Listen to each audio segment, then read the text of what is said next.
Supposed biblical error. Did Paul have authority to arrest Christians in Damascus?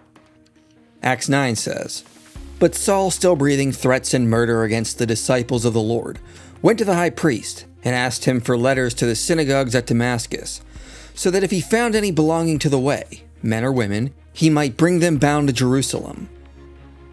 The problem is the scholar Paula Fredrickson has stated the high priest of Jerusalem would not have had the authority to send men across Roman provincial borders and have Jewish Christians arrested who were residing in Damascus. This is all fantasy because the high priest didn't even have authority over the Dead Sea Scroll community, and they're right down the street, right?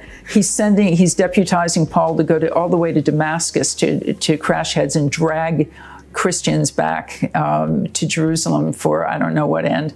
This argument has also been made by Michael J. Alter and John Dominic Crossan. And essentially, they argue the Jewish religious leaders did not have the authority to arrest Jews residing in an entirely different Roman province, so the account in Acts must be fictitious. But the scholar F.F. Bruce anticipated this objection in his commentary on Acts, and noted in the ancient political climate, the Jews were granted permission by the Romans rights of extradition. When the Jewish state won its independence under the Hasmonean dynasty of ruling priests, the Romans, who patronized the new state for reasons of their own, required neighboring states to grant it the privileges of a sovereign state, including the rights of extradition. Bruce notes we see this in 1 Maccabees 15. "If therefore any troublemakers have escaped from their country to you, give them over to Simon the high priest, that he might prosecute them according to their law." Josephus reports in 47 BC, Julius Caesar reconfirmed the privileges of the Jewish authorities, despite the fact that they were no longer a sovereign state. Luke's narrative in Acts might be implying the same rights and privileges continued into the 1st century, prior to the Jewish revolt.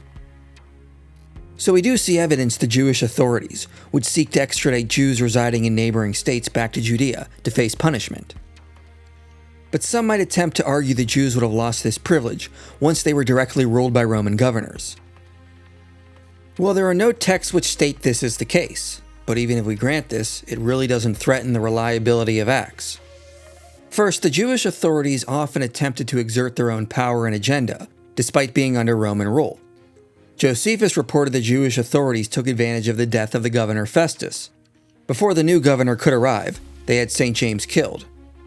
We could also draw on the story of how Stephen was stoned to death in Acts, or how the Jews attempted to stone Jesus throughout the Gospel of John. They often tried to kill those perceived as religious dissidents, despite lacking the authority to execute under Roman law.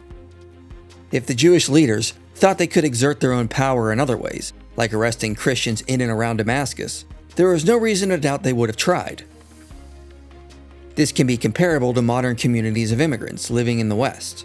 Often they enforce the rules of their homeland, like certain types of dress, despite the fact that Western nations discourage rules that limit someone's freedom of expression. At times when a member of these communities step out of line, the community will punish them, regardless of what the laws of the Western nation state. The ancient Jewish authorities likely would have had a similar mentality. They were going to enforce their own laws and punish dissidents, regardless of what Rome allowed. And as to the claim as to why the Jewish high priest didn't persecute the Essenes, it's probably because they were not seen as a threat, being that they isolated themselves from the rest of the Jewish population. The Christians were living in cities and towns and seeking converts. Craig Keener also notes Acts says nothing about the high priest giving letters to Paul to take to the Roman authorities in Damascus, but to the synagogues there. The implication seems to be that Paul was going to cooperate with synagogue leaders to find Christians and take them back to Jerusalem, without involving any Roman authorities. Similar to how modern immigrant communities seek to punish dissidents, without involving the local police, who will not enforce their ethnic customs. Synagogue leaders would most likely have cooperated with Paul out of respect for the authority of the high priest. Additionally, we have evidence that under Caesar Augustus, the Jews were granted liberty to make use of their own customs, which may have included the ability to punish for religious reasons. After his conversion, in 2 Corinthians 11, Paul talked about receiving lashes at the hands of the Jews, which indicates the Jews felt they could punish individuals for religious violations.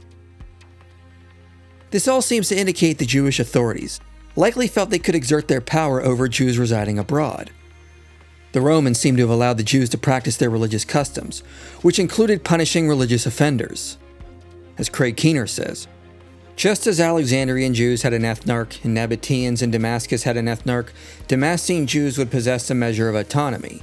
Most synagogue leaders would have acted out of respect for the high priest. If conflicts arose, local municipal authorities probably would have, though need not have, chosen to defer to the rights of minority communities in disciplining their own members. In this case, they may have secured the cooperation of other groups as well. So the evidence from the ancient world seems to indicate that Jews were granted privileges by the Roman state to practice their own customs, which likely would have included punishing religious offenders they saw as a threat. And even if they were forbidden to extradite Christians back to Jerusalem from Damascus, Paul was intending to work with the synagogues, not the Roman authorities. The Jews were prone to forward their own agenda, behind Rome's back, when they thought they could get away with it. If they thought they could persecute the Christians without Rome getting involved, there is no reason to think they would not have.